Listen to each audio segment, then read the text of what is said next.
Hi అండి. ఇది వచ్చేసి కప్స్ బ్లౌజ్ అనమాట.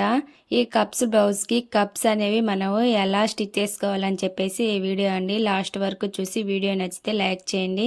ఇక్కడ వచ్చేసి కప్స్ మనము స్టిచ్ చేసుకోవాలంటే మెయిన్గా వచ్చేసి ప్రిన్సెస్ కట్ పెట్టుకోవాలండి. ప్రిన్సెస్ కట్ అండ్ మనము ప్రిన్సెస్ కట్ కోసం వన్ లైనింగే కట్ చేసుకుంటాము. ఇలా కప్స్ పెట్టుకోవాలనుకుంటే డబల్ లైనింగ్ కట్ చేసుకోవాలండి. క్లాత్ అనేది ఎక్కువ పడుతుంది అనమాట. ఒక లైనింగ్ కట్ చేసుకొని సేమ్ అలానే ఇంకొక లైనింగ్ కూడా కట్ చేసుకున్న తర్వాత మొత్తం జాయిన్ చేసేసుకోవాలి.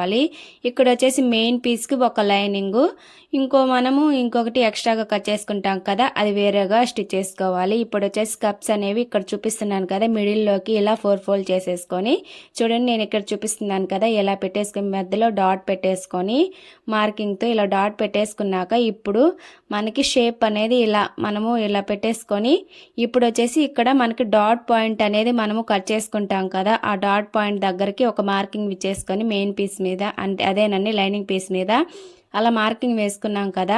ఇప్పుడు వచ్చేసి కప్స్ అనేవి ఇలా మనం ఉల్టా పెట్టేసుకొని చూడండి, ఇలా పెట్టేసుకొని గుంట అనేది అంటే మెయిన్ ఫ్రంట్కి వస్తుంది కదా, దాన్ని వచ్చేసి ఇలా లోపలికి అనేసుకొని ఇప్పుడు మనము మార్కింగ్ వేసుకున్నాం కదా, అక్కడికి రఫ్ ఇచ్చేసుకున్నాం అనుకోండి, ఫినిషింగ్ అనేది చాలా బాగుంటుంది. కప్స్ అనేవి కూడా చాలా బాగా కుదురుతాయి అనమాట. మెయిన్గా వచ్చేసి మనము డాట్స్ కోసం అంటే మెయిన్ డాట్ పెట్టుకుంటాం చూడండి, ఆ డాట్ దగ్గరికి ఒక చిన్న కట్ ఇచ్చుకుంటాం కదా, ఆ కట్ దగ్గర అనేవి ఈ కప్స్ అనేవి రావాలన్నమాట. చూడండి కప్ షేప్ అనేది ఎలా ఉంది. ఇది నైట్ టైం అయ్యేసరికి సరిగా కనపడట్లేదండి.